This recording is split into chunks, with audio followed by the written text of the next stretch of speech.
আপনার বাপ দাদু যে কবরস্থানে শুয়ে আছে ওই কবরস্থানকে বানিয়ে ফেলবে ফুটবল খেলার মাঠ, মসজিদটাকে বানিয়ে ফেলতে পারে পার্টি অফিস, মসজিদটাকে বানিয়ে ফেলতে পারে মদের দোকান, মাদ্রাসা যে মাদ্রাসাগুলো আমাদের পূর্বপুরুষেরা জায়গা দিয়ে ওয়াকফ করে গিয়েছে, সেই মাদ্রাসার জন্য দিয়ে গেছে, আজকে সেই সমস্ত সম্পত্তিগুলো সরকারের নজর পড়েছে যে ওগুলোকে আমরা আমাদের হাতে নিয়ে আসব, যে কোনো মুহূর্তে তারা দখল নিতে পারবে। আজকের এটা আমাদের ইমানি দায়িত্ব।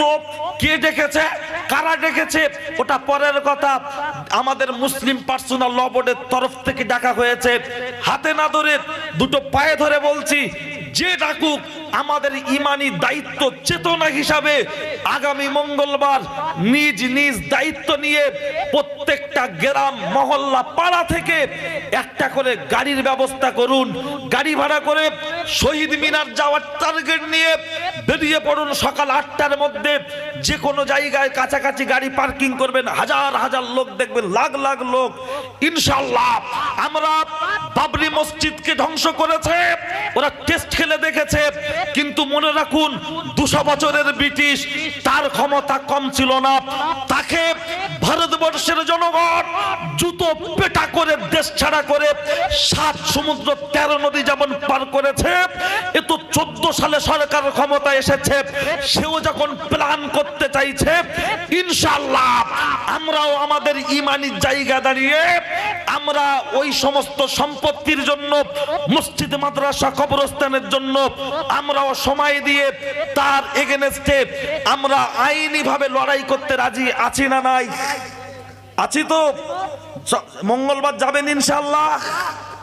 আমি ডাকিনি, আমরা নয়, মুসলিম পার্সোনাল ল বলে একটা বোর্ড আছে তো, সেখান থেকে ডাকা হয়েছে। যারা জনগণ মুসলিম প্রতিনিধি, নেতা, পার্টির নেতা নয়, যারা টিএমসি করে, সিপিএম করে, আইএসএফ করে, কংগ্রেস করে, ওদের নেতারা ডাকলে এক্ষুনি লোক ভর্তি হয়ে যাবে।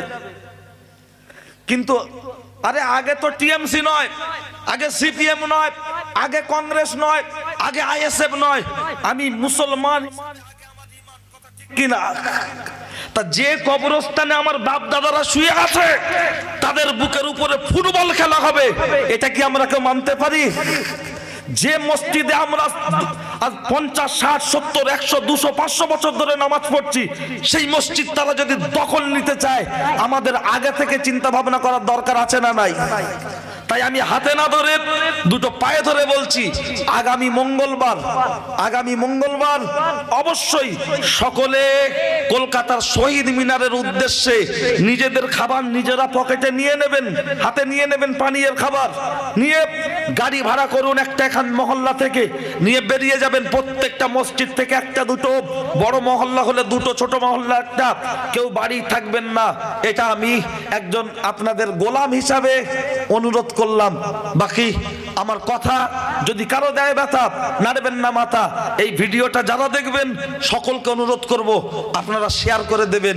এই আমি যে কথাটা বলছি আপনারা কানে কানে, চায়ের দোকানে, মোড়ের মাথায় সকলে প্রচার করুন যে মঙ্গলবার যেতে হবে। মিটিংয়ের সময় একটা কথাটা মাথায় রেখে যাওয়ার চেষ্টা করবেন। আপনারা স্টেশন এলাকার মানুষ, যাওয়াটা আপনাদের জন্য খুবই সহজ। বরঞ্চ বীরভূম, মালদা, মুর্শিদাবাদ, অন্যান্য পশ্চিমবাংলার বিভিন্ন যে অন্যান্য জায়গা থেকে আসতে তাদের অনেক সমস্যা, কিন্তু আপনারা কলকাতা লাগা এলাকা মানুষ, আপনারা অবশ্যই যাওয়ার চেষ্টা করুন। আমি এই পর্যন্ত সংক্ষিপ্ত করছি।